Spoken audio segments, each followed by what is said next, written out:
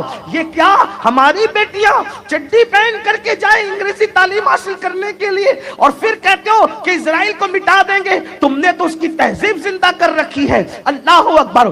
Phone پر باتیں کرتے ہو ان کے انداز میں کرتے ہو, مٹک کر ان کے انداز میں چلتے ہو, ان کی تہذیب گھر کے اندر گھسا رکھی ہے. میں کہتا ہوں وہاں تک جا کر اسرائیل کو تم ختم نہیں کر سکتے, اپنے گھر سے تو یہودیت ختم کر سکتے ہو, اپنے گھر سے تو نصرانیت ختم کر سکتے ہو, اپنے گھر سے تو شرک اور کفر کی نقلیں ختم کر سکتے ہو. یہ جو شادیوں میں ڈی جے بجتا ہے یہ کس کی تہذیب ہے؟ جو گانے سنتے ہو کس کی تہذیب ہے؟ میوزک میں ڈوبے ہو کس کی تہذیب ہے؟ اگر فلسطینیوں سے واقعی محبت ہوتی تو ہم اللہ اکبر ان کی چیزوں کا بھی بائیکاٹ کرتے اور ساتھ ہی ساتھ ان کی تہذیب کا بھی بائیکاٹ کرتے. لیکن میں جانتا ہوں اس قوم کو اب نعرے کے سوا کوئی کام نہ رہ گیا, اس قوم کو باتوں کے سوا کوئی کام نہ رہ گیا. یاد رکھنا درد بھری باتوں سے انقلاب نہیں آئے گا. اگر انقلاب پیدا کرنا ہے تو ان کی تہذیب مٹاؤ, ان کی نقل سے دور نکلو. میرے آقا جب تک مکے میں تھے, توجہ کریں, حضور کو یہودی تہذیب سے کتنی نفرت تھی. آقا مکے میں تھے, توجہ کریں, تو آقا علیہ السلام کیا کرتے تھے؟ بغیر مانگ کا سر ڈالتے تھے. کنگھی کرتے تھے تو مانگ نہیں نکالتے تھے. جب مدینے منور آئے تو دیکھا کہ یہودی جو ہے وہ بغیر مانگ کا سر ڈالتے ہیں, تو آقا علیہ السلام نے فرمایا اب ہم مانگ نکالیں گے. کیوں؟ کنگھی کرنے میں بھی یہودیوں سے مشابہت نہیں ہونا چاہیے. جو رسول کنگھی کرنے میں یہودیوں سے مشابہت اختیار کرنے سے روک دے, یہ تو کنگھی ہے, جسم کو سنوارنے کا, زینت کا معاملہ ہے. اللہ کے رسول نے فرمایا یہ 9 کو روزہ, یہ 10 کو روزہ کیوں رکھتے ہیں عاشور کا؟ تو کہا حضور یہ ایسا کہتے ہیں کہ موسیٰ علیہ السلام کو فرعون اور فرعونیوں سے نجات ملی اس لیے رکھتے. فرمایا موسیٰ ہمارے نبی ہے, ان سے زیادہ ہم حقدار ہیں یاد موسیٰ منانے کے, حضرت موسیٰ کی یاد منانے کے, ان سے زیادہ ہم حقدار ہیں. اللہ اکبر. فرمایا ہم بھی روزہ رکھیں گے, لیکن یہودی صرف 10 کو رکھتے ہیں, ہم 9 کو بھی رکھیں گے, 10 کو بھی رکھیں گے اور یہودیوں کی تہذیب کی مخالفت کریں گے. جب نبی سر کے اندر کنگھی کرنے میں ان سے مشابہت کو گوارا نہیں کیا, روزہ رکھنے میں ان کی مشابہت کو گوارا نہیں کیا, اور عبادت میں ان کی مشابہت گوارا نہیں ہے, ہم گناہوں میں ان کی مشابہت کر رہے ہیں. پھر اسرائیل نہیں جو ہے وہ چڑھے گا تو کیا ہوگا؟ اور ایک بات یاد رکھنا, بددعا کے طور پہ نہیں بلکہ سچائی کے طور پہ کہہ رہا ہوں, اگر آج نہیں سدھرو گے نا, جو حال فلسطینیوں کا دیکھ رہے ہو اس سے بدتر تمہارا حال ہو سکتا ہے. اقبال نے 1 صدی پہلے کہا تھا, نہ سنبھلو گے تو مٹ جاؤ گے ہندی مسلمانوں, تمہاری داستان تک بھی نہ ہوگی داستانوں میں.